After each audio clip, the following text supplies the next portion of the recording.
Have you ever stopped to wonder what it would truly feel like to be pulled out of your warm bed tonight and suddenly wake up in the year 1600, not as a king or queen, not as some privileged noble with servants at your call, but as an ordinary soul, someone like you, just trying to make it through another day in a world where survival itself was a victory? Pause for just a moment before we step into that world together. If you have not already, take a second to like this video. Tell me in the comments where you are listening from. I love knowing who is traveling with me on these nightly journeys, and do not forget to subscribe so you won't miss the nights to come. All right, are you ready? Then let us leave behind the comfort of modern life and descend into the raw, unpolished reality of the 17th century. Picture this. You open your eyes, and instead of the glow of a phone screen, you are met with the dim flicker of a candle nearly burned out. The air smells of smoke from last night's fire, mixed with damp wood and something sour, because sanitation is almost non-existent. You shift on your bed, but it is not really a bed, more like a sack stuffed with straw. It scratches your skin, and if you are unlucky, a family of fleas has already claimed their territory. There is no warm shower waiting.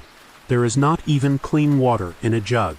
If you want water, you will need to fetch it from the communal well, and even then you risk drinking something that might kill you. Breakfast, forget eggs and bacon. Forget coffee. If you are fortunate, you will gnaw on a chunk of bread so hard it could double as a weapon. Some days you will dip it in weak ale, because ale is safer than water. Coffee won't even arrive in Europe until later in the century, and tea is still a strange exotic thing brought from faraway lands. Your stomach growls, but you learn to quiet it. Hunger will be a companion, sometimes whispering, sometimes screaming, but always present. Step outside and you will find streets that are not paved with bricks or asphalt, but thick with mud, horse manure, and garbage. Chickens wander freely, dogs fight over scraps, and children run barefoot, their laughter strangely out of place in such filth. Imagine the smell: smoke, sewage, sweat, and animals, all blended together into a stench you can't escape. And here's where the fear sets in. Every creak of wood might be a thief breaking in. Every cough from your neighbor might carry a deadly disease. Every shadow in the alley could be something worse. At night, when the world is swallowed by darkness, true darkness, not the mild inconvenience of a power outage, you would feel your heartbeat pounding in your ears as you wondered, will I make it through this night alive? That is the chilling thought, is not it? You, stripped of all the luxuries of the 21st century, dropped into a world where a toothache could mean death, where stepping on a rusty nail might cost you your leg, where a whispered accusation of witchcraft could end your life at the stake. Could you last 1 week, 1 day, or would the very first sunrise break you? Yet here is the fascinating part. Millions did survive. They woke up, worked the fields, raised children, and endured endless hardship. They laughed too, sometimes at crude jokes in taverns, sometimes at the absurdity of life itself. They told ghost stories around fires, clung to faith, and whispered prayers into the void. They built the fragile bridge that connects us to who we are today. So tonight, let us walk with them. Let us hear the clatter of carts on cobblestones, feel the scratch of wool against the skin, taste the bitterness of survival. Let us allow the mystery, the misery, and yes, even the moments of humor, to guide us.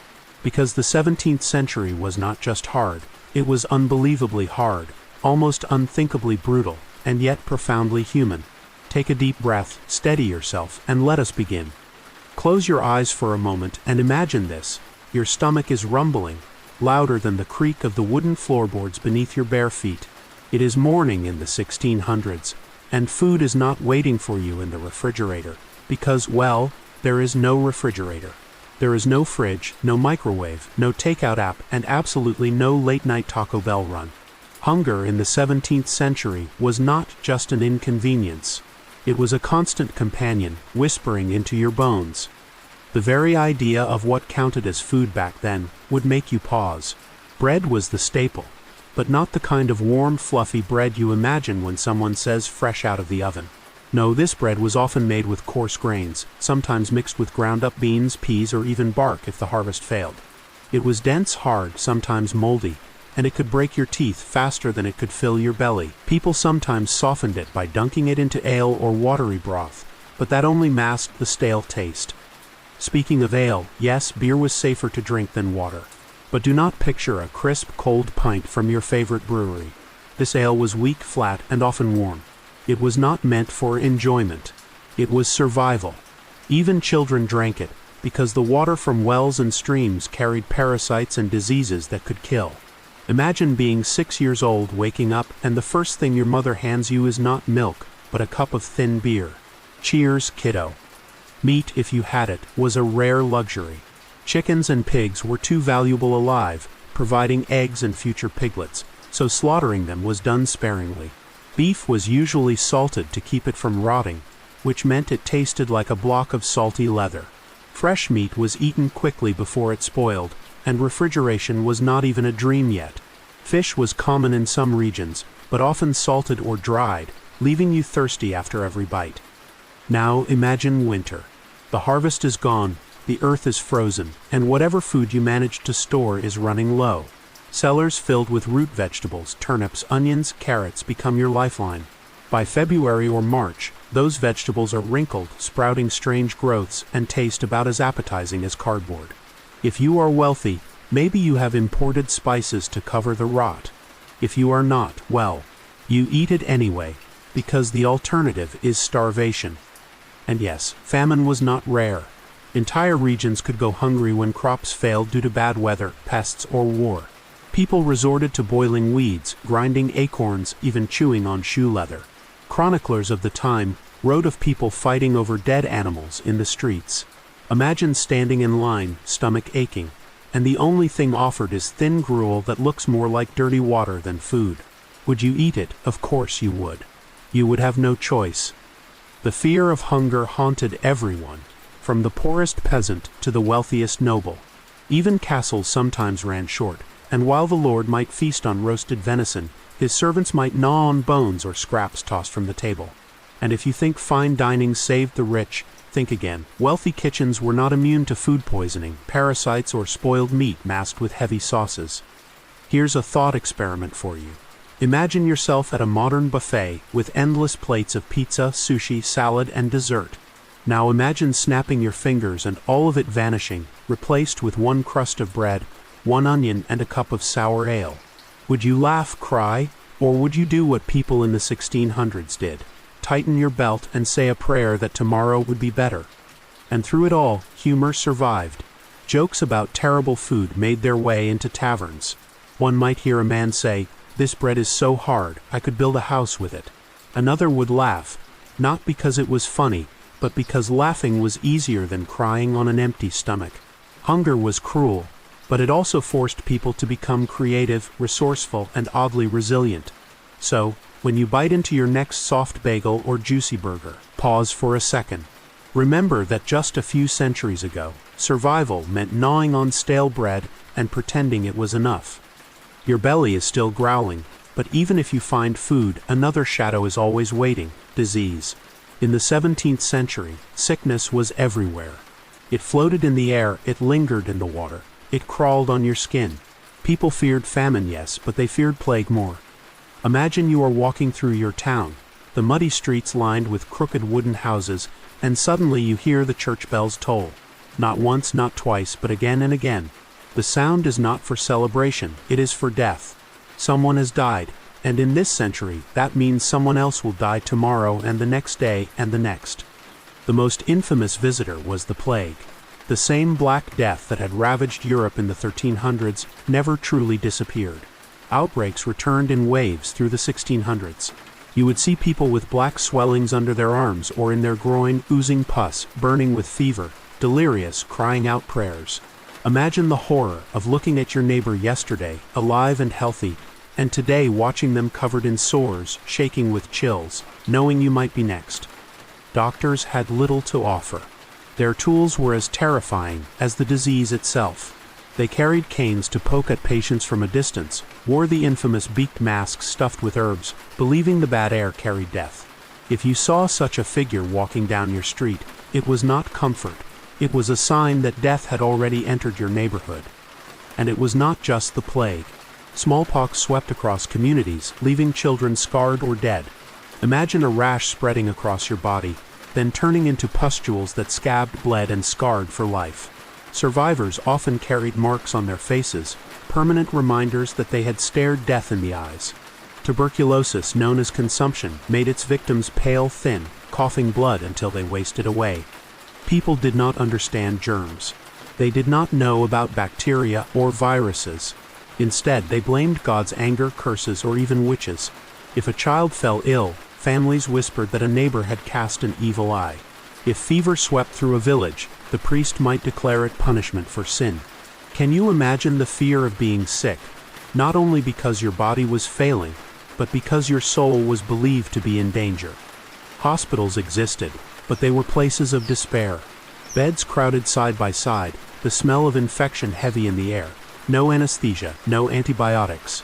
Surgery meant knives and saws, with patients strapped down and screaming while others watched.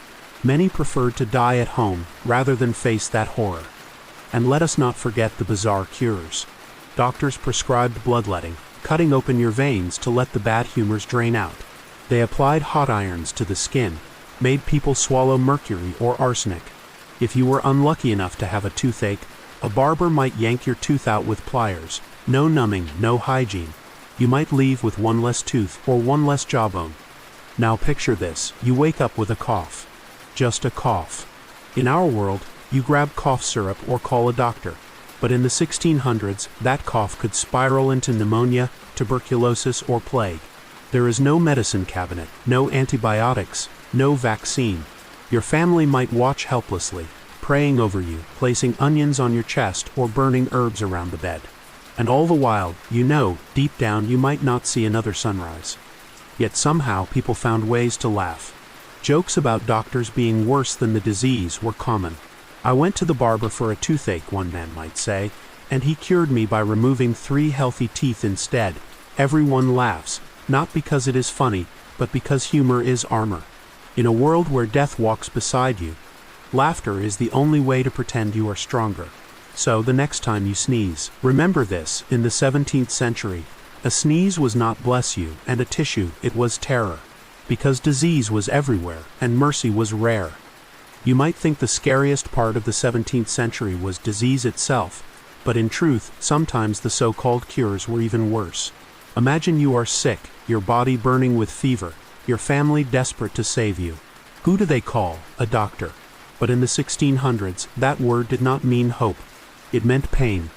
Doctors still followed ancient ideas, especially the 4 humors: blood, phlegm, yellow bile, and black bile. The belief was simple. If you were sick, one of these fluids was out of balance. The solution: bleed you, purge you, or burn you until balance was restored. It sounds insane to us, but back then it was science. Picture yourself sitting in a dark room, trembling with illness, when the physician leans over you with a knife. He ties a cloth around your arm, slices a vein, and watches as your blood streams into a bowl. You are already weak, but now you are growing faint. Your family prays while the doctor proudly declares, the sickness will flow out with the blood. In reality, he just made you weaker. And it did not stop there. Leeches were common too. Slimy little worms placed on your skin to suck blood until they dropped off, fat and wriggling. Imagine lying there, feverish, while your mother cheers that the leech is doing its work. Comforting, right? If you had a cough, you might be told to drink mercury. Yes, mercury, the toxic liquid metal. Or maybe swallow arsenic. Some thought these poisons could purify your body. Instead, they poisoned you slowly. Others recommended powdered mummy, literally ground up human remains, because someone, somewhere decided that death could cure life. Toothache, a nightmare. Dentistry as we know it did not exist. Instead, you would go to the barber. Yes, the same guy who cut your hair also cut your gums. He would grip your tooth with iron pliers, yank hard, and pray it came out in one piece. No numbing medicine. No anesthesia. Just you, screaming, while other customers casually waited their turn for a haircut. And let us talk surgery. Forget clean hospitals. Forget sterile gloves. Surgery meant being held down by strong men while a surgeon with an apron, usually stained with the blood of the last 5 patients, pulled out a saw. Amputation was quick but brutal. No anesthetic, just raw pain and maybe a gulp of liquor to dull it. Surgeons raced the clock, sawing through bone before you bled to death or fainted from agony. Infection often finished the job. If that sounds barbaric, consider trepanation, the practice of drilling holes into the skull to release evil spirits. Headache, drill. Epilepsy, drill. Melancholy, drill again. Imagine lying on a table, your head clamped, while a man turns a hand drill into your skull. The goal was not cruelty. They truly believed it helped. But to the patient, it must have felt like torture disguised as medicine. Superstition often walked hand in hand with these cures. Some doctors prescribed wearing amulets, carrying herbs, or sleeping with certain stones under your pillow. Others swore by burning toads into ashes and mixing the powder into drinks. Can you imagine you are coughing blood and your doctor says, "Drink this boiled frog, it will help"? Would you in that world? You might, because hope was the only medicine stronger than fear. And through it all, humor survived. People joked that if you lived through the doctor's visit, you were cured by sheer luck. One common saying was, better to have no doctor at all than one with a sharp knife. And they were not entirely wrong. Here's the terrifying truth. In the 17th century, medicine was not about healing. It was about surviving the treatment long enough to maybe outlast the illness.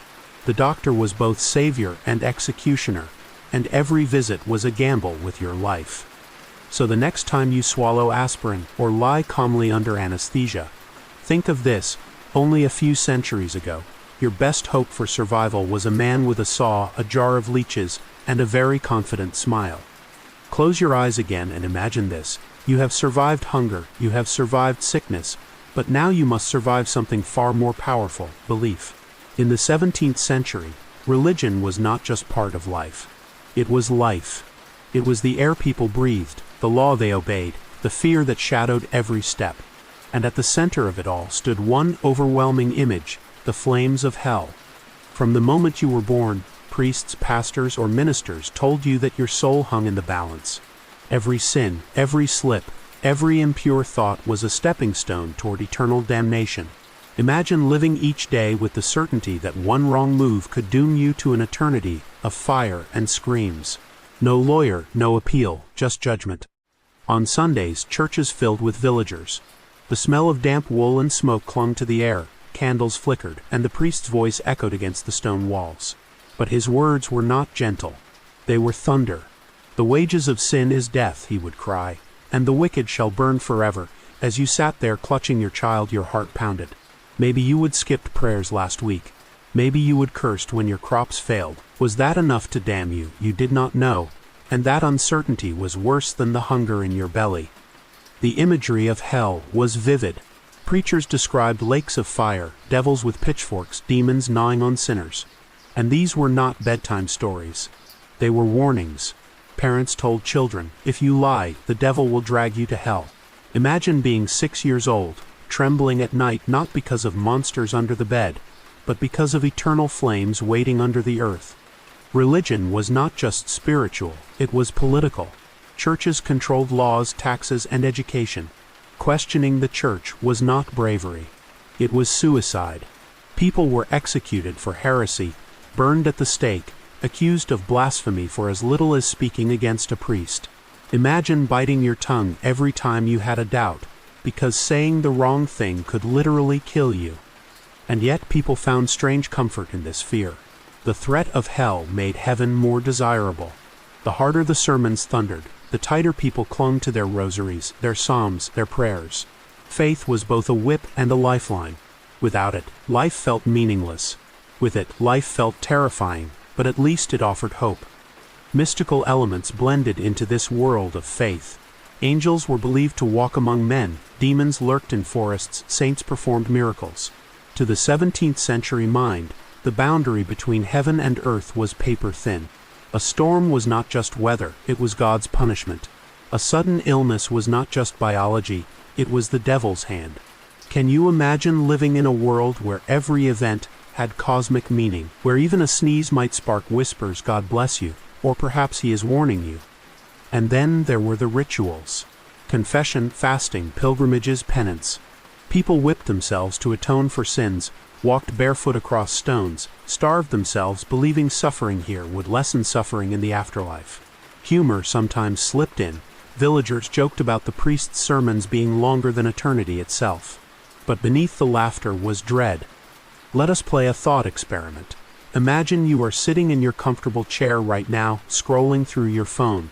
Suddenly a preacher from the 17th century appears beside you, fire in his eyes, telling you that your Netflix habit is sinful, your casual thoughts are wicked, your very curiosity is dangerous. Would you laugh, would you argue, or would you feel that same cold chill that villagers once felt, realizing your soul was always on trial?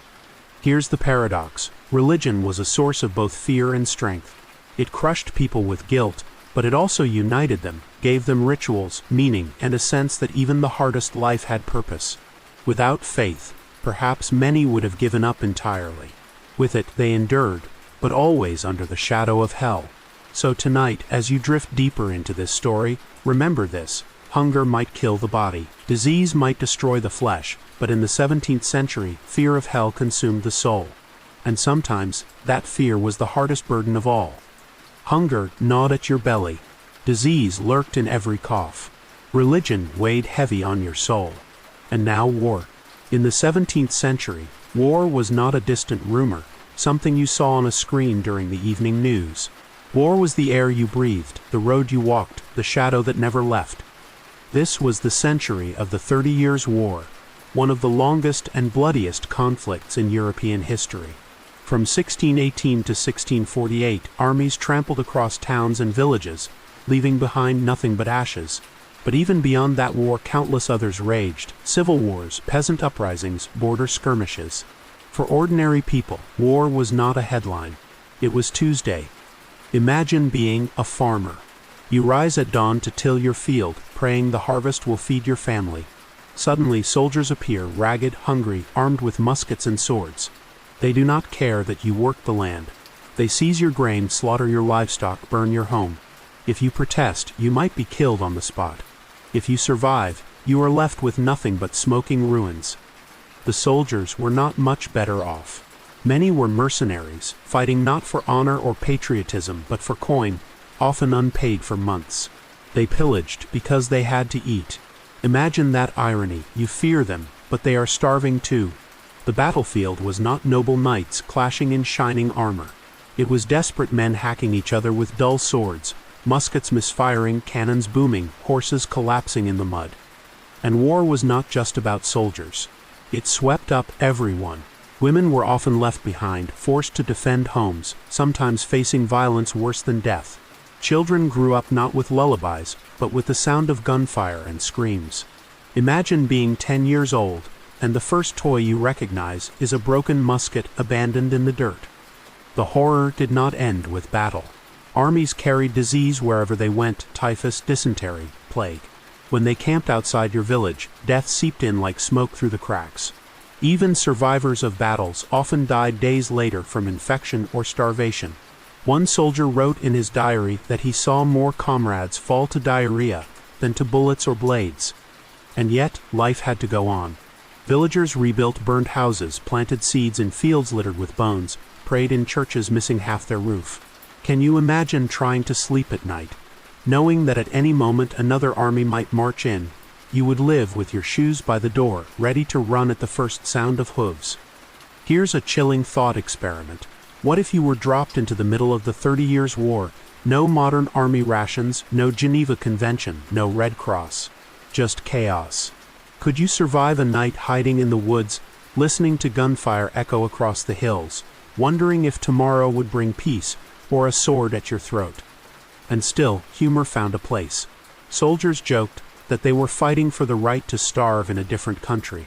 Villagers whispered that generals had less control over battles than tavern keepers had over drunks. Dark laughter, yes, but laughter nonetheless.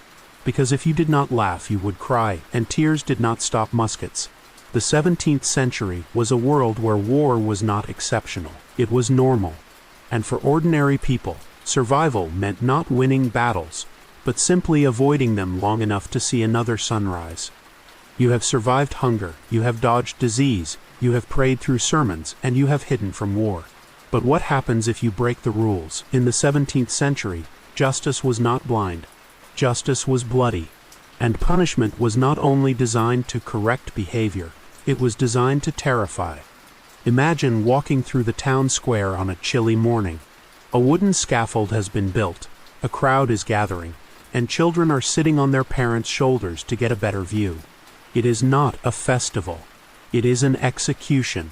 In the 17th century, death penalties were not hidden behind prison walls. They were public theater. People were hanged, burned, broken on the wheel, or even drawn and quartered. Each method was deliberately cruel, not only to end a life but to send a message: do not you dare disobey.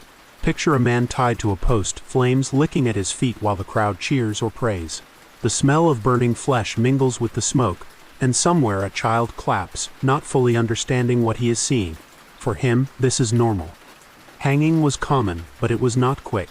Sometimes the rope snapped and the criminal was strung up again. Other times the condemned kicked and struggled for minutes while the crowd watched. And yes, people joked. Someone might say, "At least he finally got to dance," as the poor soul twitched at the end of the rope. Then there was the wheel, a horrifying device where criminals were tied down and their limbs smashed with a heavy iron bar. Bones cracked, screams echoed, and the body was left on display, sometimes for days, as crows circled overhead. The purpose was not just punishment. It was fear carved into the memory of every villager who passed by. And if you think executions were the only terror, think again. Lesser crimes earned lesser punishments, but lesser is relative. Thieves had their ears cut off. Liars were branded on the face with hot irons. Adulterers were paraded through town in shame. A child who stole bread might be whipped until his back bled. Imagine your neighbor stealing a chicken, and the next day you see him in stocks, his hands and head locked in wood, while passers-by throw rotten vegetables at his face. Prisons existed, but they were not meant for long sentences. They were holding places before the real punishment arrived. Dark, filthy, filled with rats, they were as much a death sentence as the scaffold. If you survived prison, you might wish you had not. Religion, of course, tied into all this. Executions often began with prayers, priests urging the condemned to repent before death. Imagine kneeling, ropes around your wrists, a priest whispering, "Your body will burn, but your soul may yet be saved." Would you find comfort in that? Or would you wonder why mercy seemed absent in both heaven and earth? The line between justice and spectacle blurred. Executions drew crowds the way sporting events do today. Merchants sold food nearby. Children laughed, men cheered, women wept or sometimes jeered. It was entertainment as much as law. Can you imagine gathering with your neighbors to watch a man beheaded, and then going home to eat dinner like nothing happened? And yet, dark humor thrived. People cracked jokes about executioners being the busiest men in town. Some criminals even joked on the scaffold. One thief, asked for last words, said, "At least I do not have to pay my debts now." The crowd laughed, then watched him swing. Here's the chilling truth. Punishment in the 17th century was not about fairness. It was about control. Fear was the leash on society, and blood was the ink of law. So, next time you think getting a speeding ticket is harsh, remember this. In the 17th century, you could lose an ear, a hand, or your head for far less. As if hunger, disease, sermons, war, and brutal punishments were not enough, the 17th century offered something darker still: witches. Or at least, the belief in them. Imagine living in a world where superstition ruled the mind, where every cough, every crooked look from a neighbor, every storm in the sky might be blamed on witchcraft. For people of that time, witches were real. They were not fairy tale figures with pointy hats. They were the woman down the road with too many cats, the old widow who lived alone and gathered herbs, the midwife whose medicine worked too well or not at all. Anyone who stood out, anyone unlucky enough to be different, could be accused. Imagine this: your cow stops giving milk. You do not blame bad feed. You blame the woman across the lane. Your child falls sick. You do not suspect dirty water. You suspect the old man who muttered under his breath. A storm destroys your harvest. Surely it was called down by the neighbor who looked at you strangely yesterday. Fear made logic vanish, and accusations spread like fire. Once a whisper began, it grew louder, until the entire village looked at you with suspicion. Being poor, old, or simply disliked could be a death sentence. And the trials, if you could call them that, were nightmares in themselves. Witch trials were not about fairness. They were about spectacle and control. You might be tested by being thrown into a river. If you floated, it meant the water rejected you, proof you were a witch. If you sank, well, congratulations, you were innocent. Of course, by the time they dragged your body out, innocence did not mean much. Other tests included pricking your skin with needles to find a witch's mark. A mole, a birthmark, even a freckle could be damning evidence. Imagine standing there while strangers poke you again and again, waiting for blood. If none appeared, they said the devil had hardened your skin. Heads nodded. She must be guilty. Confessions were forced through torture. Victims strapped to chairs, thumbs crushed in vices, bodies stretched on racks until joints popped.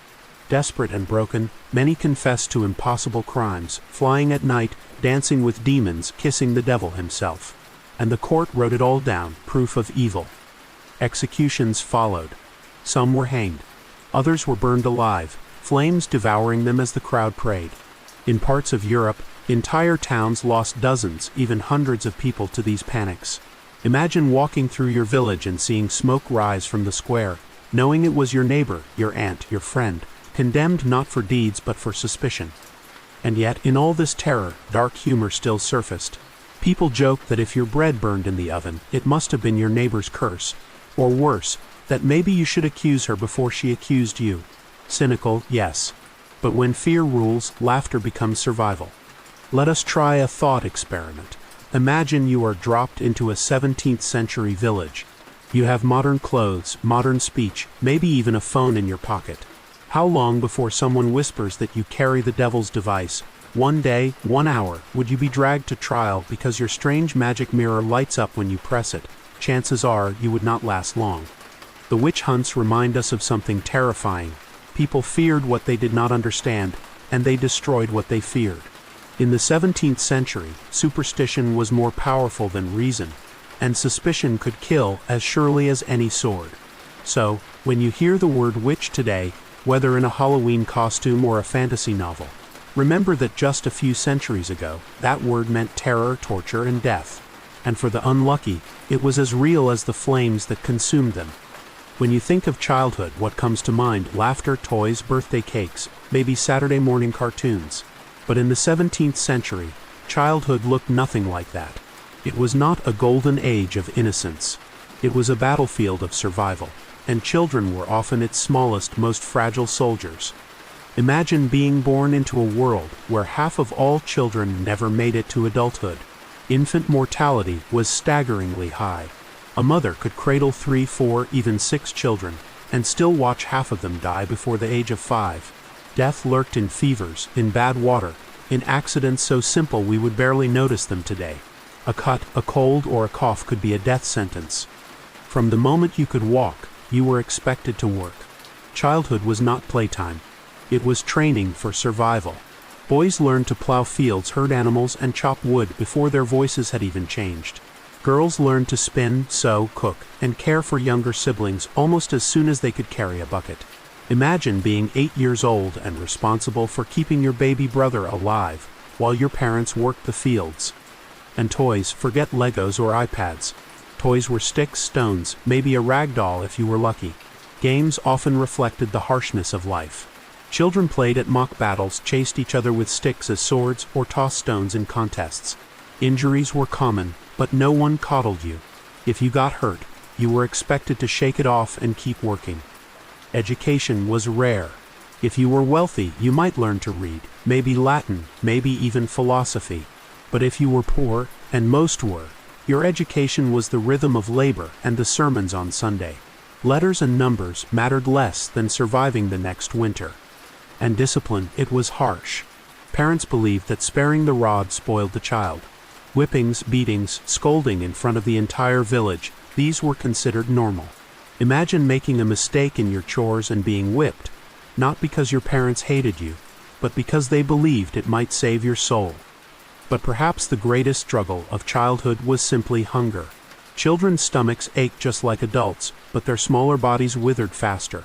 Malnutrition left them weak, stunted, vulnerable to disease.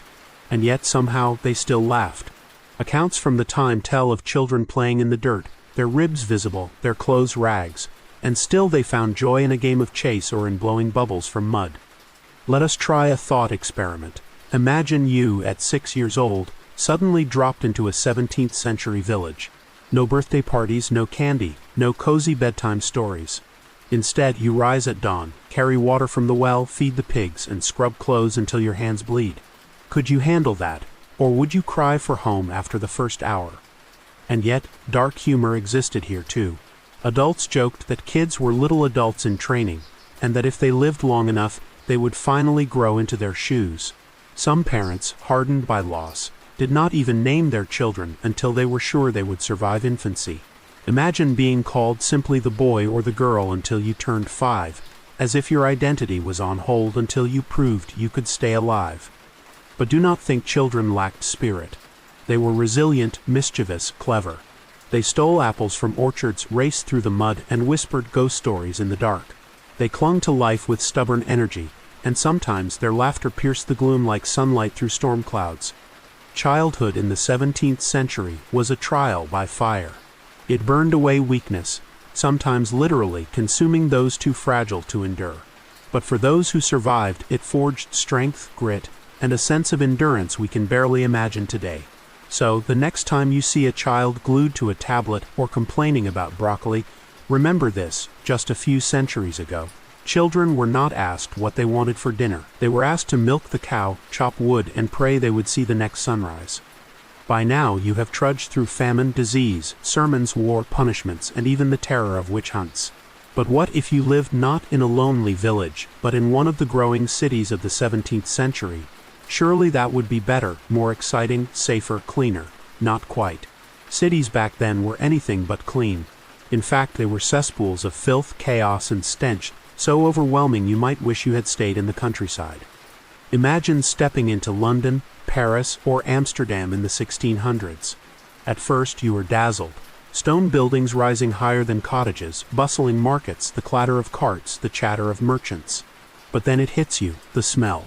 Not just one smell, but layers upon layers. Rotting food, animal dung, human waste, smoke, sweat, fish, and something sour you can't quite place. It clings to your nose and follows you wherever you go. Streets were not paved neatly, with cobblestones everywhere. Many were just mud tracks, full of ruts, puddles, and refuse. Horses clomped through, leaving behind steaming piles. Dogs fought over scraps. Rats darted from alley to alley, bold enough to scurry right over your shoes. And yes, people simply tossed waste out of windows. Gardes low. Watch out for water, was the cry in French cities before someone dumped a bucket of urine or worse straight into the street. Imagine walking peacefully when suddenly, splat, you were baptized by your neighbor's chamber pot. There were no sewers as we know them. Open ditches carried waste through neighborhoods, spreading disease with every drop. Wells were often contaminated, so the very water you drank carried invisible killers. Flies swarmed everywhere, and cats prowled for rats, though often too few to make a difference. And yet life thrived in this chaos. Markets overflowed with noise, butchers chopping meat in conditions that would make modern health inspectors faint, bakers selling bread hard as stone, fishmongers shouting above the stench of their wares. People jostled shoulder to shoulder, bargaining, gossiping, pickpocketing. You might lose your coin purse before you even bought your bread. Public order was shaky at best. Fires broke out constantly. In London, narrow wooden houses stood so close together that a single spark could set entire districts ablaze. The Great Fire of 1666 proved it, consuming thousands of homes in just a few days. Imagine being chased not only by hunger and plague, but by roaring flames devouring everything you owned. And crime, it thrived. Thieves, prostitutes, beggars crowded the streets. If you stayed out after dark, you risked being mugged or worse. There were no streetlights, only lanterns and the occasional torch, and the shadows hid more than secrets. Picture yourself walking down a narrow alley, the echo of footsteps behind you. Do you run? Do you pray? In the 17th century, either choice might be too late. But even in the filth, beauty existed. Cathedrals rose majestically, their spires piercing the sky.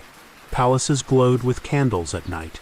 Theaters staged plays, Shakespeare in London, Molière in Paris, offering laughter, drama, and escape.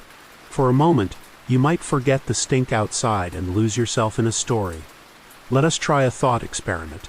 If you were dropped into 17th century London right now, how long before you begged to go back? A day, an hour? Could you endure the stench, the chaos, the filth? Or would you laugh at the absurdity of dodging chamber pots while rats scurried past your boots? Dark humor, of course, was never far. People joked about city air being thicker than soup, or that the rats were fatter than the cats. Some claimed you could identify a city from a mile away just by smell alone. And honestly, they were not wrong. Here's the paradox. Filthy as they were, cities were magnets. People flocked to them for work, trade, and opportunity. They endured the stink, the danger, the disease, because in the heart of that chaos pulsed the future. But survival there meant strong stomachs, sharp wits, and a tolerance for smells you will be glad you can't imagine. So, next time you wrinkle your nose at a trash can on a hot day, remember, in the 17th century, the entire city was a trash can, and everyone lived inside it. If the cities of the 17th century were filthy, dangerous, and overwhelming, you might think the countryside offered a kinder fate. Open skies, rolling fields, fresh air, what could be better? But step into a rural village of the 1600s, and you will quickly realize that life in the countryside was no pastoral dream. It was backbreaking, precarious, and every bit as cruel as the city, only quieter. Imagine waking before dawn to the sound of a rooster, not an alarm clock. Your bed is a wooden frame with straw. Your blanket is coarse wool that itches more than it warms. You stumble out into the cold morning, your breath white in the air, and your first task is not brushing your teeth. It is milking the cow, feeding the pigs, or trudging to the field to begin work that will stretch until the sun disappears. For peasants, work was endless. Seasons dictated life. In spring, you plowed and planted. In summer, you weeded, tended, and sweated. In autumn, you harvested desperately, praying the yield would last through winter. And in winter, winter was the true enemy. Snow covered the fields, food stores dwindled, and families huddled around smoky fires, gnawing on the last shriveled turnips. Hunger was constant, and cold was merciless. Famine struck often. A single bad harvest could doom an entire community. Imagine standing in an empty barn, looking at the bare rafters where grain should be, while your children cry for food. What do? Sell your tools, beg from neighbors who have nothing themselves, or worse, eat the seed grain meant for next year, sealing your fate for seasons to come. And the countryside was no sanctuary from disease. Plague, smallpox, dysentery, these did not stop at city gates.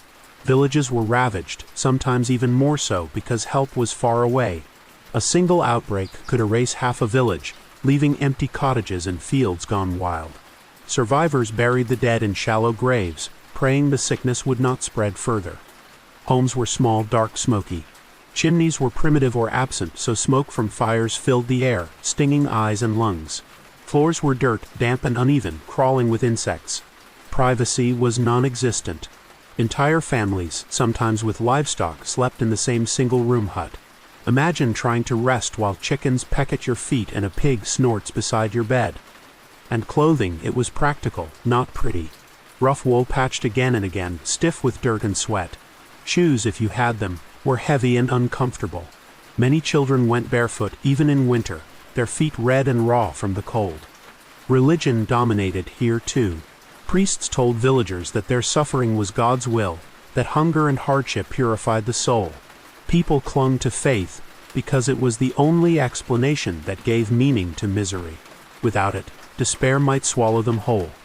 Superstition was strong in the countryside. A poor harvest, blame witches. A cow dying mysteriously, the devil's work. Villagers told tales of spirits haunting forests, demons lurking in shadows.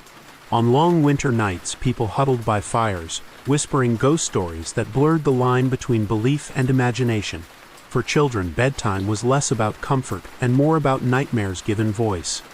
And yet, humor lived here too. Peasants laughed at their own misery. A man might joke, "At least the lice keep me warm at night." Another might quip, "If the bread gets any harder, I will use it to fix my roof." Dark, yes, but laughter was a form of resistance, a way to survive when life gave no choice. Let us try a thought experiment. Imagine you are dropped into a 17th century village. No supermarkets, no heaters, no hospitals. Your survival depends on your hands, your back, and the fickle weather. Could you endure the endless cycle of planting, harvesting, freezing, starving? Or would you give up the first time frost killed your crops? The countryside gave life, but it also demanded everything. It was not a pastoral painting. It was sweat, blood, and tears. And for the peasants of the 17th century, survival was the only art worth mastering. So next time you complain about mowing the lawn, remember this: in the 17th century, the lawn was the only thing between you and starvation, and no one cared if you did not feel like cutting it. You have seen hunger, disease, sermons, war, punishments, witch hunts, and the dirt of both cities and villages. But now, let us step into something even more personal: gender. In the 17th century, being born male or female did not just shape your life, it defined your destiny. Imagine this: you are born a girl in 1600. Before you even take your first breath, your value has been decided. You are property, first of your father, then of your husband. You do not choose your future. It is chosen for you. Education, maybe a little, if your family is unusually generous. More likely, you will learn to cook, sew, and obey. Your worth is measured in dowry and obedience, not dreams. By the time you are 12 or 13, you are already considered of marriageable age. Imagine being barely a teenager and hearing your parents whisper about arranging a match with a man twice your age. Love, romance, those were luxuries, not expectations. Marriage was a transaction: land, wealth, alliances sealed with vows you may not even understand. Once married, your body was not your own. Your duty was to bear children, as many as possible, in hopes that a few would survive. Pregnancy was dangerous, childbirth more so. Many women died in the act of giving life. Yet if you failed to produce heirs, especially sons, you were scorned, pitied, sometimes even accused of sin. Imagine being told your worth begins and ends with your womb. And outside the home, opportunities were scarce. Women were barred from most professions, from higher education, from positions of power. A few exceptions existed: midwives, healers, widows who managed shops. But they walked a fine line, always at risk of being labeled witches if they grew too skilled or independent. Too much knowledge was dangerous in a woman's hands. For men, life was no paradise, but it offered freedoms women could only dream of. A boy might study at a university, join the clergy, or enter trade. He might inherit land, make contracts, speak in court. A woman, her voice was silence. Her world was the home, and even there, she was often a servant to her husband's will. Punishments reflected this imbalance. Adultery, for instance, was a crime, but the scales tilted. A woman accused of infidelity might be shamed, beaten, even executed. A man, on the other hand, often faced little more than gossip. Double standards were not just cultural, they were law. And humor, dark as ever, sprouted here too. Men joked that women were weaker vessels, good for cooking, cleaning, and childbearing. Women sometimes joked back, whispering among themselves that men were big children, incapable of surviving a day without them. But the laughter was bitter. Beneath it was the reality of powerlessness. Let us try a thought experiment. Imagine you, right now, as you are, suddenly reborn in the 17th century, but as the opposite gender. If you are a man today, picture yourself stripped of your rights, married off at 14, judged for every step. If you are a woman today, picture yourself given authority, education, and land, but only because you happen to be born male. How different would your life be? And yet, women endured. They sang lullabies, wove clothes, told stories, held communities together in unseen ways. They passed down traditions, wisdom, recipes, and resilience. They had little power in law, but immense power in the quiet spaces of daily life. Without them, families and villages would have collapsed. The 17th century was merciless in its inequality. Gender was not just identity, it was fate. And for millions, especially women, that fate was a life of silence, sacrifice, and struggle, carried with strength the world barely recognized. So the next time you hear someone complain about modern problems, remember this: a few centuries ago, being born female often meant being born into chains. And being born male, it meant holding the key, whether you deserved it or not. If you have made it this far into 17th century life, you have seen that hunger, war, plague, and fear haunted everyone. But here's the twist: not everyone suffered equally. In this world, who you were at birth mattered more than almost anything else. Social hierarchy was not just about status, it was survival, privilege, and power all wrapped in one suffocating system. Imagine a pyramid. At the very top, kings, queens, and nobility. Beneath them, clergy, merchants, artisans. And at the very bottom, peasants, laborers, beggars. Where you landed on that pyramid was decided before you could even speak your first words. You were not born free to climb. You were born nailed to your rung.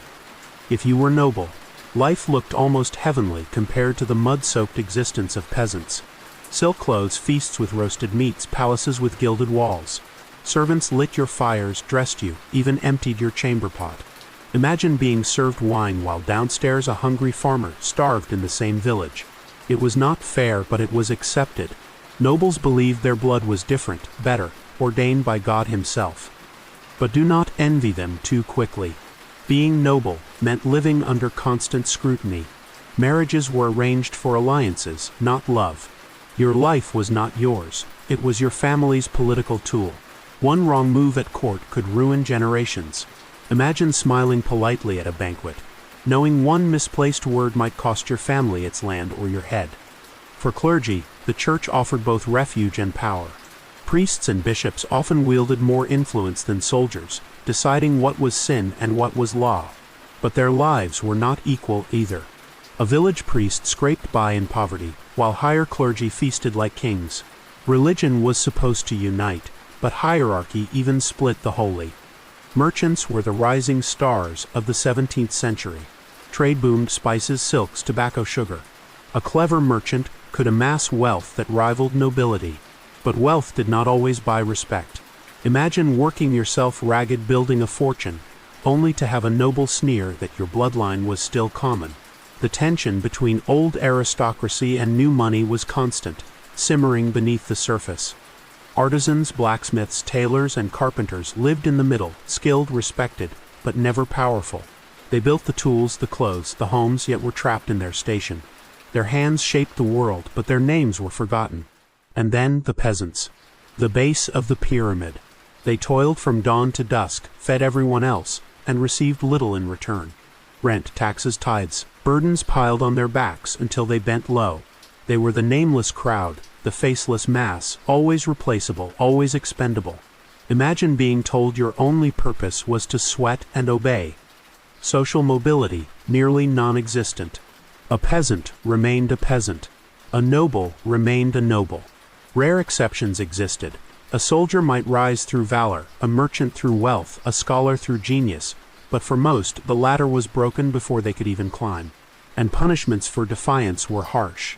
A peasant who challenged a lord could be whipped, imprisoned, even executed. Laws were not equal. They were written by the powerful, for the powerful. Justice wore a crown, not a blindfold. Humor, of course, found its way in. Peasants joked that nobles were so useless they could not even milk a cow without dying of exhaustion. Nobles joked back that peasants were so simple they could not spell their own names. Bitter laughter, but laughter nonetheless. Let us try a thought experiment. Imagine you, right now, transported into this world. Which rung would you land on, noble, merchant, peasant? And more importantly, how long would you survive in that role? Could you endure the endless grind at the bottom, or the suffocating politics at the top?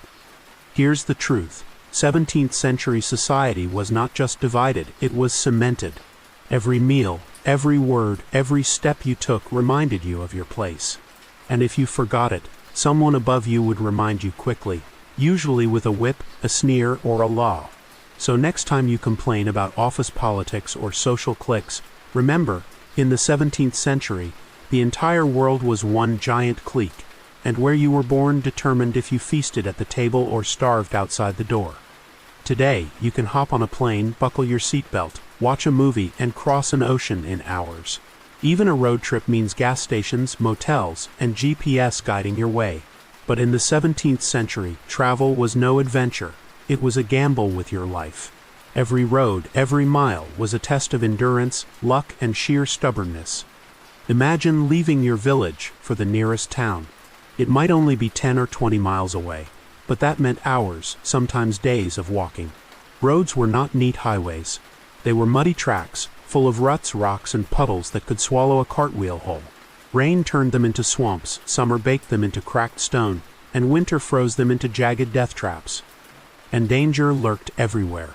Bandits haunted the countryside, waiting in forests or narrow passes. Imagine trudging along carrying your goods when masked men leap out with knives or muskets. You can't call the police, there are none. You either hand over everything or fight, and fighting often meant dying. If you could afford a horse or cart, life was only slightly easier. Horses needed feeding, rested slowly, and were expensive to keep. Carts broke down constantly. Imagine finally setting out on a journey, only to have your wheel snap 10 miles in. No spare tire, no roadside assistance, just you, staring at a broken axle in the middle of nowhere. And inns, forget cozy hotels with clean sheets. Most inns were smoky, crowded, and crawling with lice. You might share a bed with strangers, wake to find your boots stolen, or discover your dinner was a questionable stew you would rather not ask about. If you were lucky, you got ale strong enough to dull your senses so you would not care. Sea travel was no kinder. Ships were cramped, filthy, and at the mercy of storms. Imagine weeks at sea, the air thick with the stench of unwashed bodies, rats scurrying across your feet, sailors coughing up blood from scurvy. The food, salted meat crawling with maggots, hard biscuits so tough you might break a tooth. And if the ship hit a storm, you prayed to survive the night, clutching the mast while waves threatened to drag you into the abyss. Even the wealthy were not immune. Carriages offered some comfort, padded seats, protection from rain, but they jolted over rough roads until your bones ached, and they made you a prime target for highwaymen. Nobles often traveled with armed guards, but that did not guarantee safety. More than one lord ended his journey stripped of jewels and dignity in a ditch. Let us try a thought experiment. Imagine you are dropped into 17th century Europe and asked to travel 200 miles. Today, that is a few hours by car. Back then it meant weeks of walking, endless mud, risk of robbery, sickness, hunger, and exhaustion. Could you make it, or would you collapse halfway, cursing every step? And yet people still traveled. Merchants carried goods, pilgrims walked for faith, soldiers marched for kings. They endured the blisters, the bandits, the storms, because life demanded it. And strangely, humor survived here too. Travelers joked that the best way to travel was not to travel at all, or that God gave men legs just to remind them how far towns really were. Here's the truth. Travel in the 17th century was not about reaching a destination. It was about surviving the journey. And for many, the road itself was more dangerous than whatever awaited at the end. So the next time you complain about traffic, flight delays, or bad motel coffee, remember, in the 17th century, bad travel meant being robbed, drowned, or frozen to death on a muddy road. Suddenly, traffic does not sound so bad, does it? By now, you have seen the hunger, the wars, the punishments, the struggles of men and women, the dirt of cities, and the endless labor of villages. But beneath it all, there was another layer, an invisible world that people believed was as real as the mud under their feet. To live in the 17th century was to live with the supernatural. Imagine walking home at night along a lonely path. The moon is thin, the forest around you whispers. Every rustle might be a spirit. Every shadow might be a demon. People of that age believed it fully. Ghosts roamed, witches cursed, angels watched, and the devil himself might lurk just beyond the tree line. Supernatural beliefs were not just stories. They were explanations. Why did your cow die? A demon. Why did the harvest fail? A curse. Why did your child fall ill? The devil's hand. Science, as we know it, was still crawling out of the dark, so the unseen was the easiest answer. Omens were everywhere. A black cat crossing your path, danger. An owl hooting outside your house, a death in the family. A comet streaking across the sky, the end of the world. Imagine never being able to look at the night sky without wondering if the universe was trying to warn you. Dreams carried weight too. A nightmare was not just bad sleep, it was a message. People kept dream books, interpreting visions of teeth falling out, rivers flooding, or snakes slithering as signs of fortune or doom. Can you imagine waking up sweaty, shaken, and then spending your day convinced that death itself was on its way because you dreamed of broken glass? And then there were ghosts. Every old house, every crumbling church, every patch of forest was said to be haunted. Spirits of the restless dead were thought to wander, seeking justice or revenge. People swore they saw glowing lights in the dark, heard footsteps when no one was there, or felt a cold hand brush their cheek at night. Whether real or imagined, the fear was real enough to keep entire families awake until dawn. Supernatural cures were part of daily life. Amulets of iron or herbs hung over doors to ward off evil. People carried charms in their pockets, recited special prayers, or avoided certain crossroads at night. Babies were given protective tokens. Livestock were sprinkled with holy water. Fields were blessed with rituals. It was not superstition, it was survival, or at least the hope of it. But fear was not the only side. People laughed, too. A man might joke that his wife's stew was cursed because it burned his tongue, or that his neighbor's bad singing was proof of possession. Dark humor softened the terror, because how else could you live in a world where every sneeze or shadow felt like a message from beyond? Let us try a thought experiment. Imagine you, right now, transported into a 17th century village at midnight. You have got no flashlight, no phone, no electric lights. Just a candle in your hand, a creaking forest around you, and the knowledge that everyone you know believes demons are real. Would you scoff and walk calmly? Or would you quicken your step, heart racing, because maybe, just maybe, the fear would crawl into your own bones too? The supernatural was more than fear. It gave meaning to chaos, comfort in loss, structure to the unknown.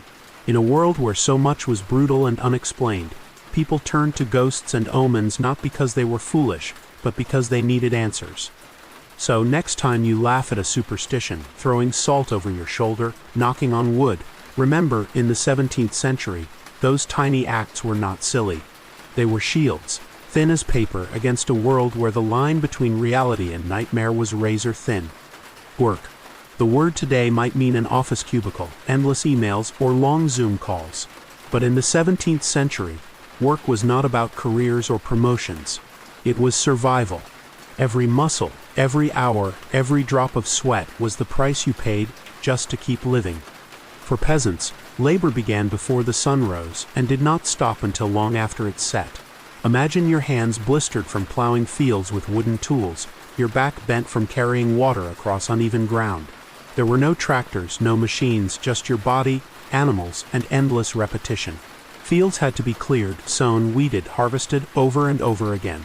Miss a season, and your family starve. Craftsmen, too, knew the weight of work. Blacksmiths spent their lives over roaring forges, their faces blackened with soot, their lungs filled with smoke. Carpenters cut and shaped wood with hand tools, their fingers calloused and raw. Tailors squinted in dim candlelight, stitching until their eyes burned. Each trade demanded precision, but without modern comforts, no safety goggles, no gloves, no ergonomic chairs.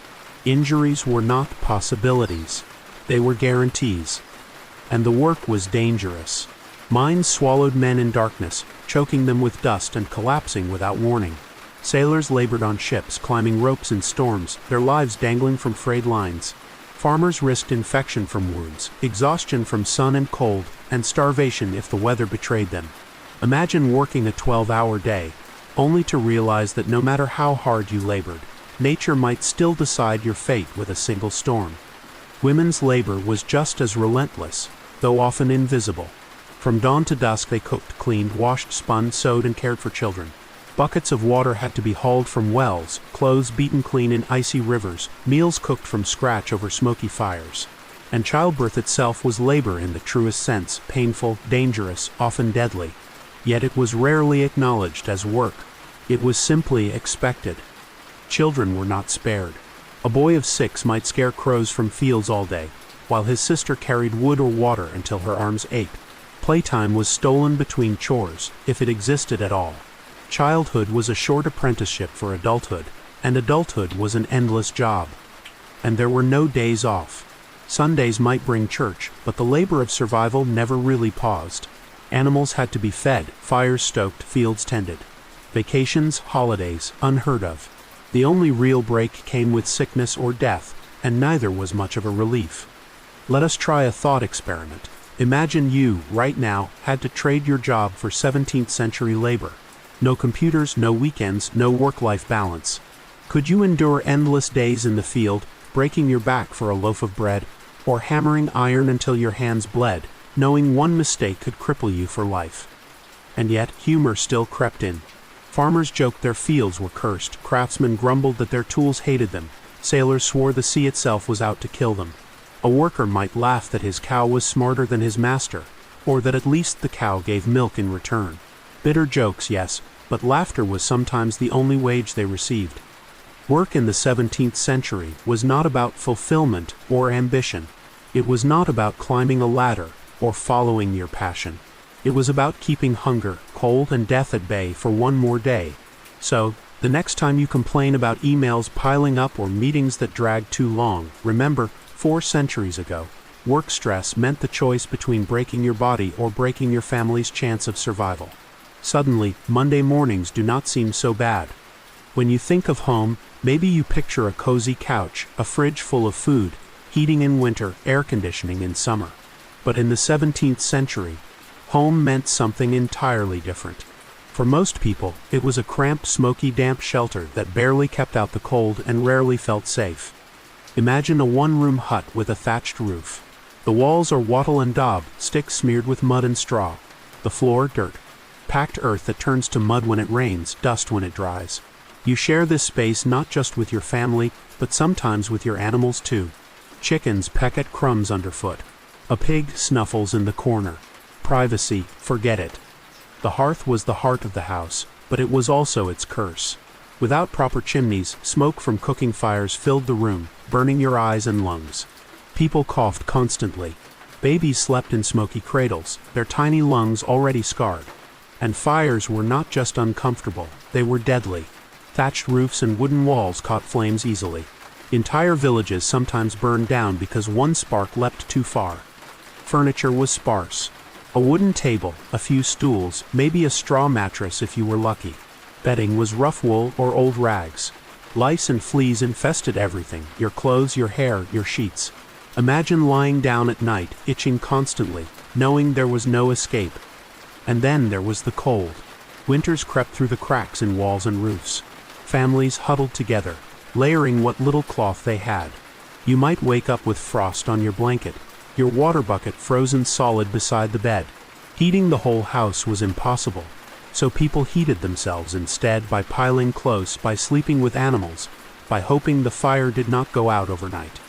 Sanitation was almost non-existent. Toilets for most, it meant a bucket or a ditch. Waste often ended up in the street or backyard. Flies swarmed. The stench was overwhelming in summer, and disease spread easily. In cities, chamber pots were emptied out of windows, sometimes onto unlucky passers-by. Imagine walking to work and suddenly realizing you are part of the collateral damage. For the wealthy, houses were larger, grander, but not always more comfortable. Castles and manors were cold, drafty, and impossible to heat. Stone walls kept out enemies but trapped dampness inside. Rats scurried through cellars, servants crowded into tiny quarters, and noble families still shivered under layers of blankets. Luxury did not always mean warmth. And maintenance was constant. Thatch roofs leaked. Wooden beams rotted. Insects gnawed through walls. Imagine patching holes with whatever scraps you could find, knowing another storm would undo your work. Homeownership was not pride, it was endless labor. Let us try a thought experiment. Imagine you trade your modern apartment or house for a 17th century cottage. No electricity, no plumbing, no insulation. Could you handle the smoke, the filth, the biting cold, or would you run back to central heating and hot showers after one night? And yet people made homes out of these places. They decorated with what little they had, herbs hung to dry, carved wooden spoons, embroidered cloths. Families told stories by the fire, sang songs to drown out the coughs and creaks.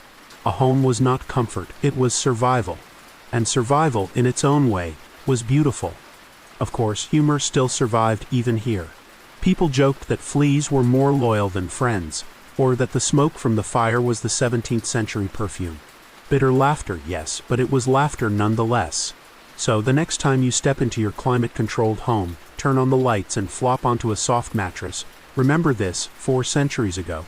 Home sweet home often meant dirt floors, smoky air, and a prayer that the roof would not cave in before morning.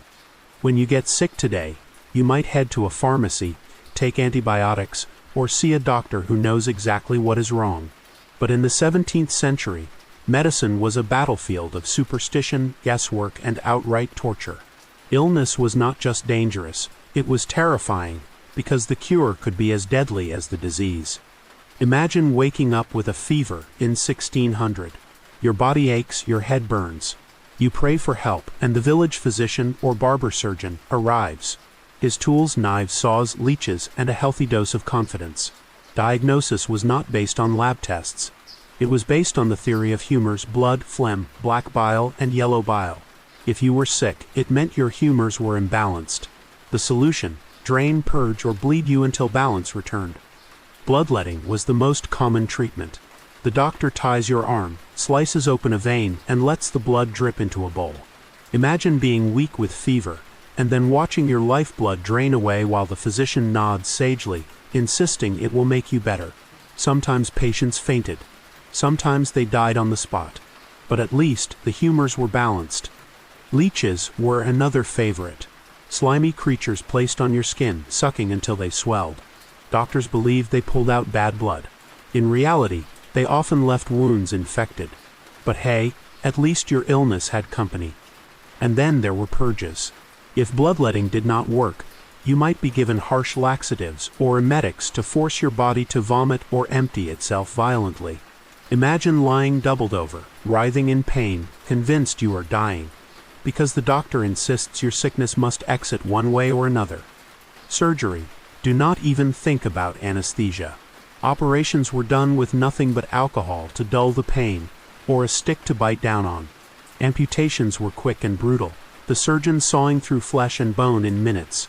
Infection was almost guaranteed. If you survived the shock and blood loss, fever often killed you later. And antiseptics, they did not exist. Wounds were dressed with rags, wine, or whatever herbs someone thought might help. Dentistry was a horror show too. Toothaches were common, and the cure was often yanking the tooth out. No numbing, no clean instruments. Imagine sitting on a stool while a barber grabs iron pliers, clamps down, and pulls while you scream. Some teeth shattered, leaving roots to rot in the gums. Better than the pain, maybe. Worse, definitely. Midwives carried the burden of childbirth, one of the most dangerous experiences a woman could face. With no sterile tools, no pain relief, and little understanding of complications, mothers often died in labor. Babies, too.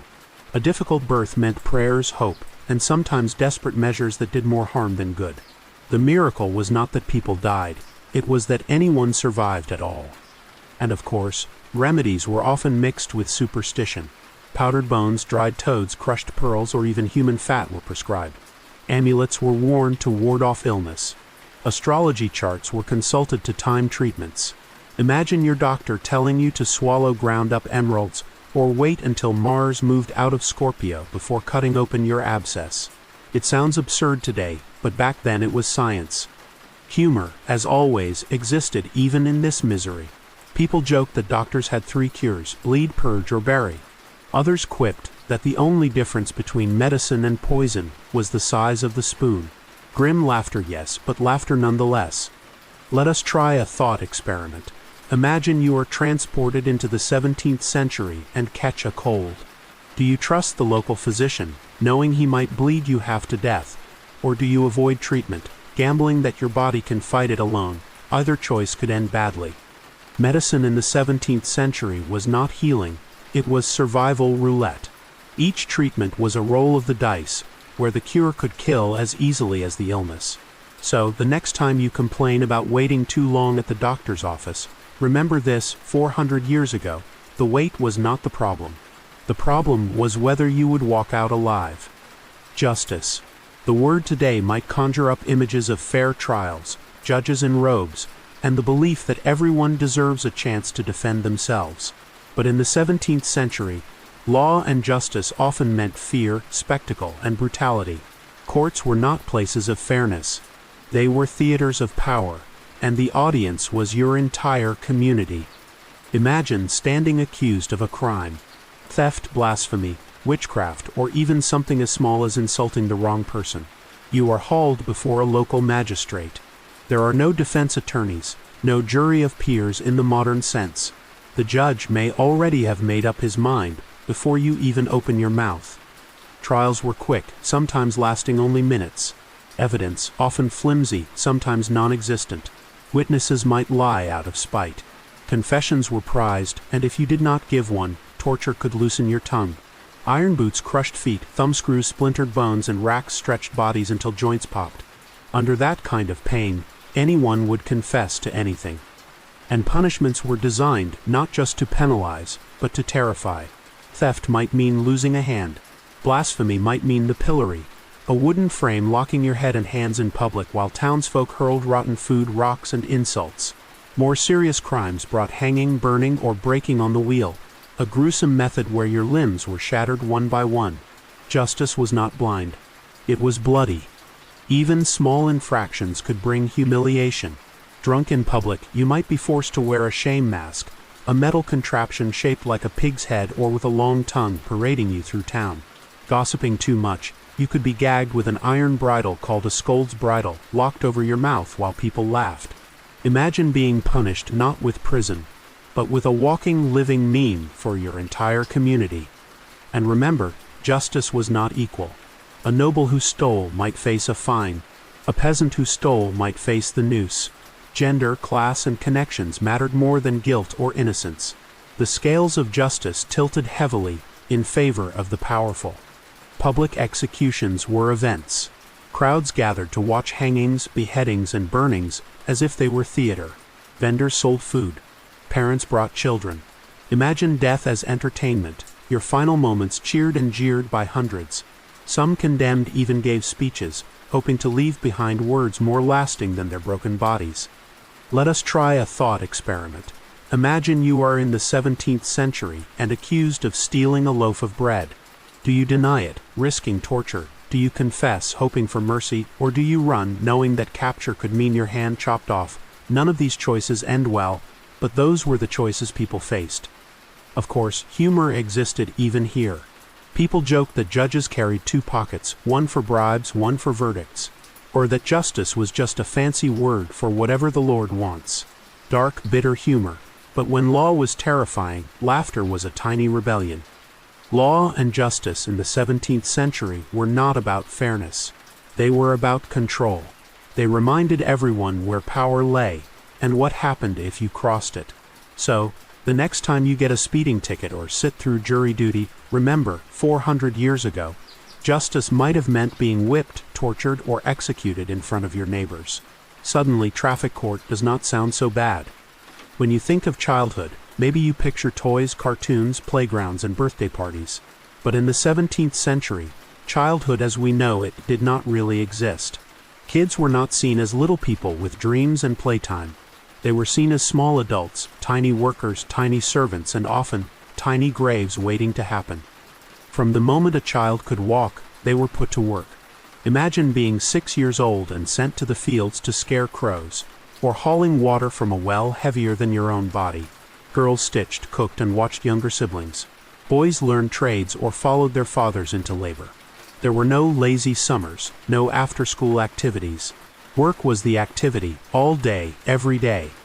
And the odds of survival, grim. Infant mortality was staggering. In some regions, nearly half of all children died before reaching adulthood. Sickness, malnutrition, accidents, they claimed young lives relentlessly.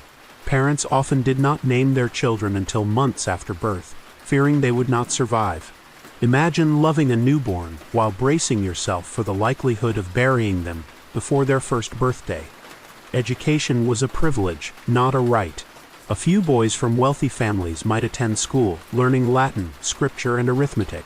Girls rarely. Most learned only household skills, unless their parents were unusually progressive. For poor children, the only lessons were taught by hardship, how to till soil, mend clothes, or endure hunger without complaint. Play existed, but in rougher forms. Children played with sticks, stones, rag dolls, or bones. Games were simple, often imitating adult work, mock farming, pretend cooking, chasing animals. Laughter was real but fleeting, always under the shadow of chores. Imagine trying to enjoy a game of tag when you know your family still expects you to carry firewood afterward. Discipline was harsh. Spare the rod, spoil the child was taken literally. Beatings, scoldings, and strict obedience shaped childhood. Parents believed fear was the best teacher. Imagine growing up with the constant knowledge that mistakes were not just corrected, they were punished, often painfully. Religion loomed over children too. From their earliest words, they were taught about sin, hell, and obedience to God. Sermons painted vivid pictures of eternal fire, and children absorbed every detail. Nightmares were not about monsters under the bed, they were about damnation, drilled into their minds by preachers and parents alike. And yet, children found joy. They laughed with siblings, told riddles, sang songs. They found wonder in tiny things, a shiny pebble, a bird's feather, a bit of honey. Even in hardship, curiosity bloomed. That spark of imagination, fragile but fierce, kept childhood alive in a world that often refused to acknowledge it. Let us try a thought experiment. Imagine you as a child, dropped into the 17th century. No school bus, no video games, no birthday cake. Just chores, hunger, cold, and strict discipline. Would you survive, or would you rebel, refuse to work and suffer the consequences? Could your modern self endure their childhood? Of course, humor existed even here. Adults joked that children were born only to eat and cause trouble. Children in turn mocked adults behind their backs, laughing at their clumsiness or old age. Bitter, cheeky humor, but a reminder that even in hardship, kids found ways to rebel, even if just with laughter. Childhood in the 17th century was not about innocence. It was about survival.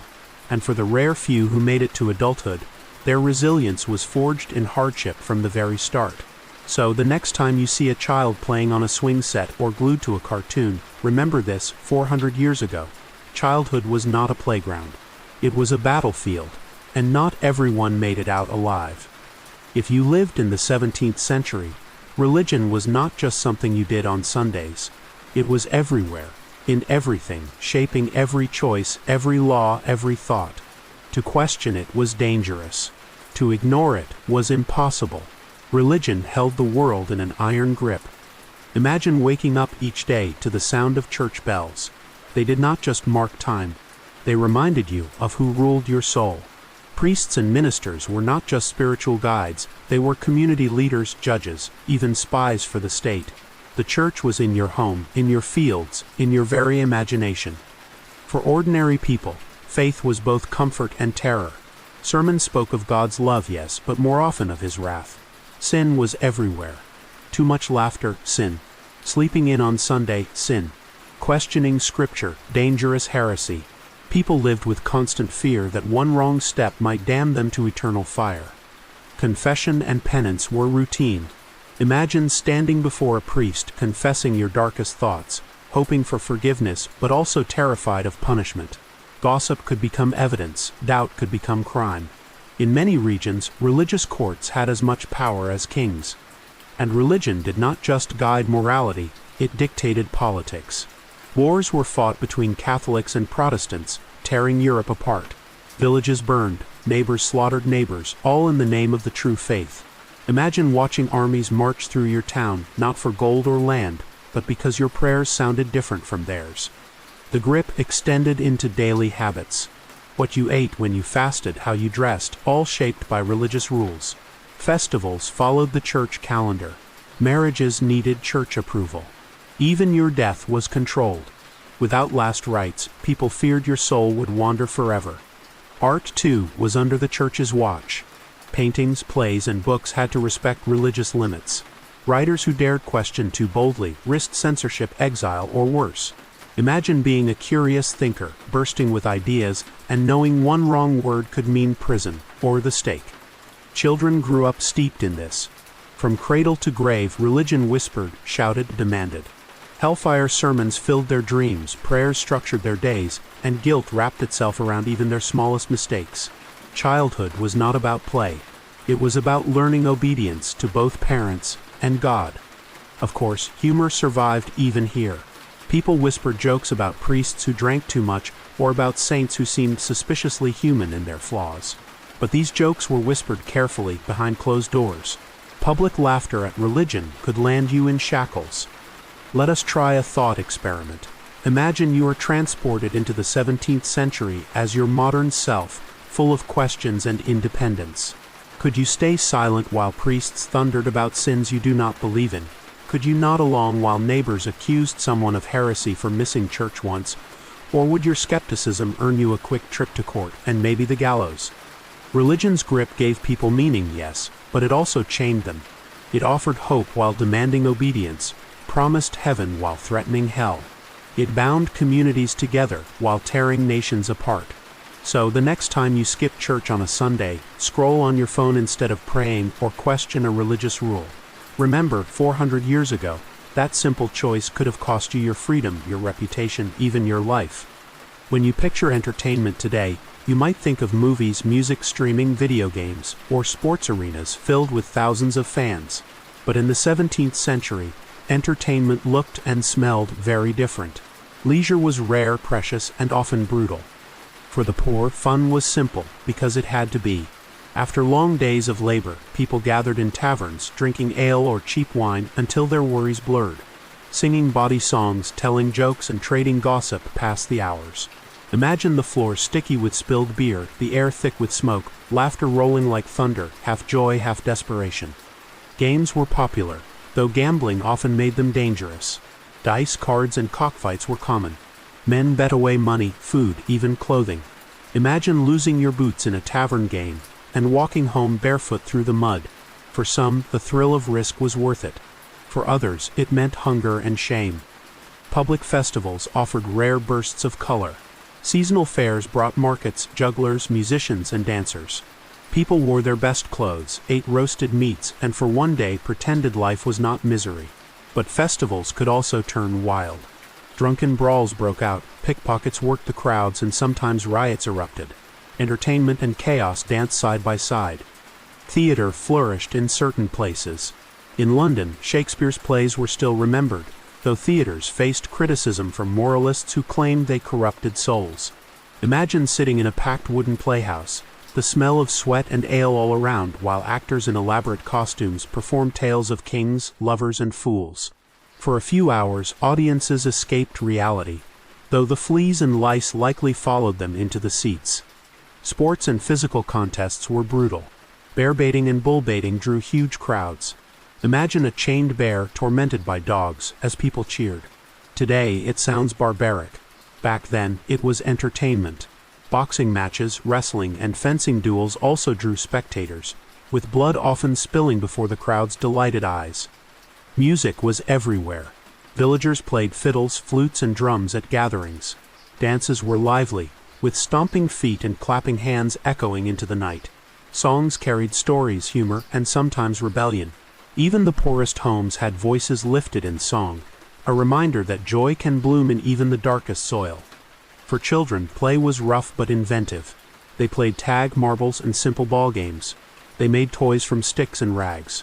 Laughter rang out between chores, short but fierce, a reminder that even in hard times, childhood sought moments of freedom.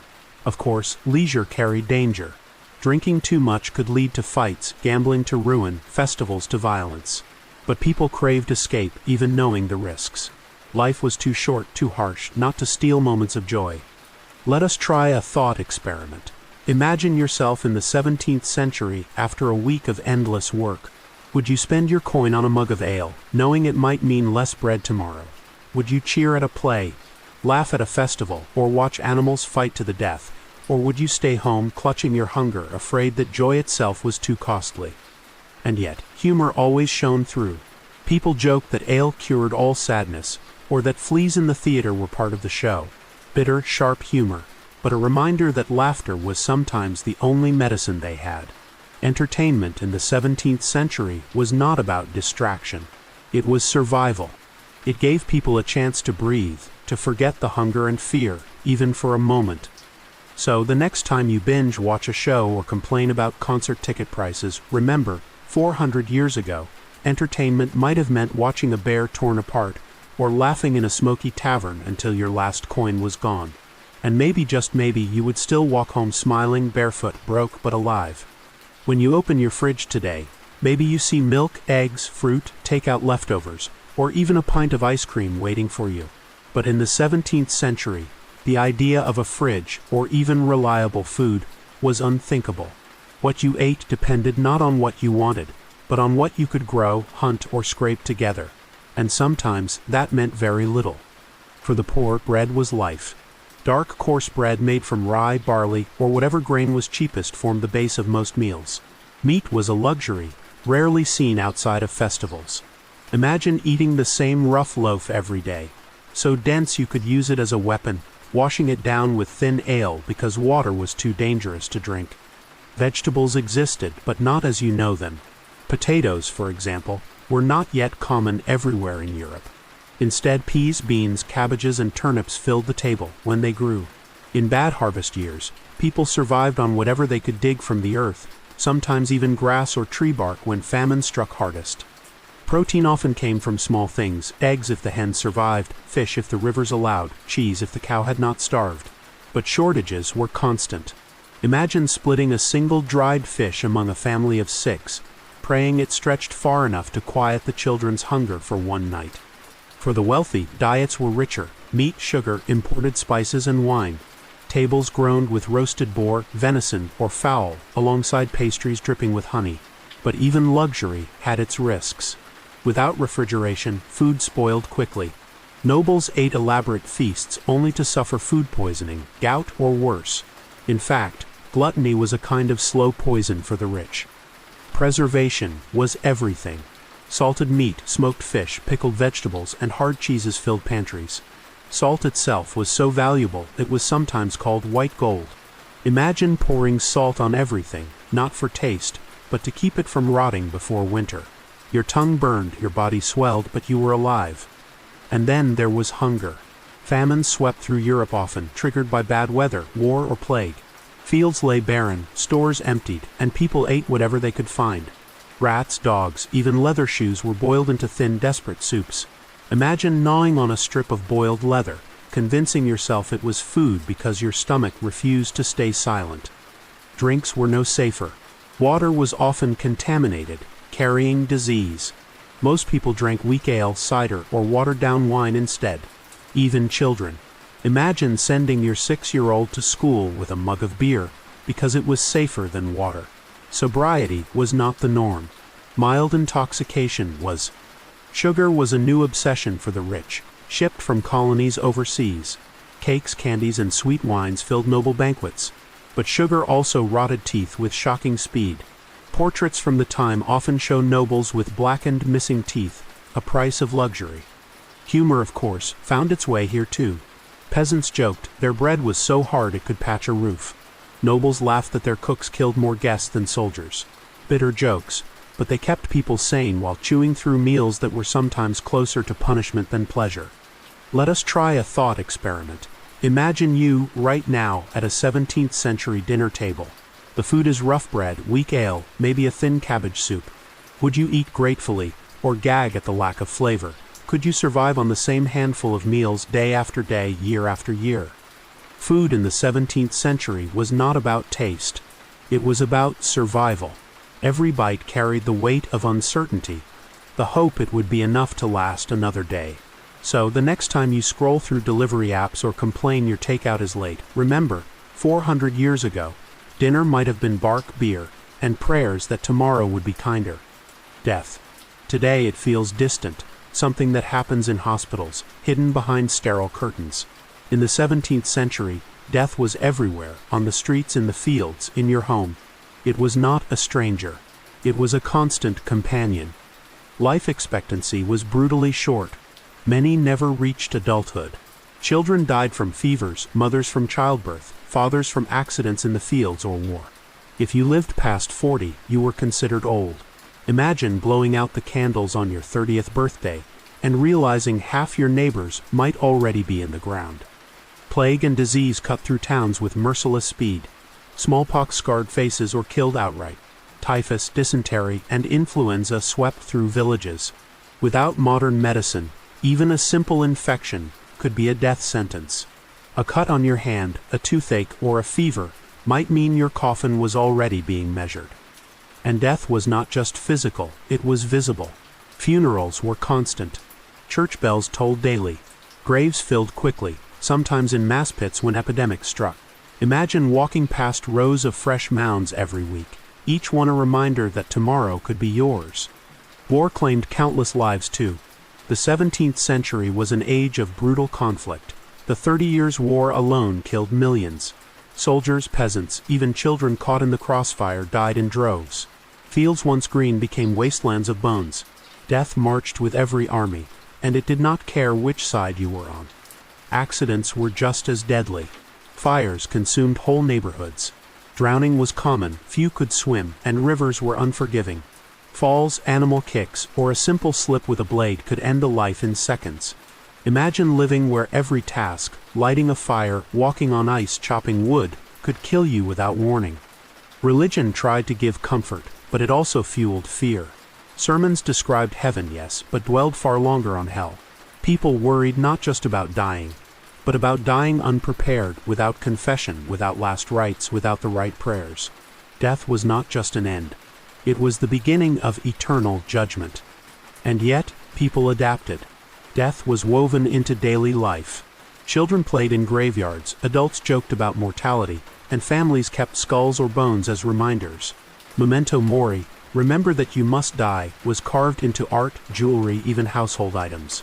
Imagine sipping ale from a cup engraved with skulls, a daily reminder that joy and death shared the same table. Humor, grim as always, made survival bearable. People joked that the plague chose its victims by rolling dice, or that death was the only tax collector you could not bribe. Bitter laughter, but laughter nonetheless. Let us try a thought experiment. Imagine living in the 17th century, knowing every cough, every fever, every spark from the hearth could be the end. Would you live cautiously, guarding every step, or recklessly, drinking and laughing while you still could? Which choice would you make, knowing death was certain, only the timing unknown? In truth, death shaped how people lived. It pushed them to cling to faith, to family, to fleeting joys. It reminded them to prepare for the afterlife, but also to savor today. So, the next time you complain about another birthday candle or worry about aging, remember, 400 years ago, making it to 35 was already a victory. In the 17th century, death was not lurking in the shadows. It was sitting at the dinner table, waiting patiently for its turn. And so, our journey through the 17th century draws to a close. We have walked the muddy streets, tasted the coarse bread, breathed the smoky air, and felt the icy grip of winters without mercy. We have peered into the dim corners of homes filled with fleas and shadows, listened to the cries of mothers in childbirth, and heard the tolling bells for neighbors who would not see another dawn. The 17th century was a world where survival was an achievement in itself. Disease, famine, war, superstition, and relentless labor shaped daily life. Children grew into adults too soon, laughter was fleeting, and joy often carried a bitter edge. Death stood close, always watching, a reminder that life was fragile, temporary, and never guaranteed. And yet, in the middle of this hardship, people still lived. They sang songs in smoky taverns, told stories by firelight, danced at festivals, and found love in the unlikeliest of places. They prayed, they laughed, they cursed, they dreamed. Humanity, even crushed under the weight of suffering, still reached for meaning, still reached for beauty.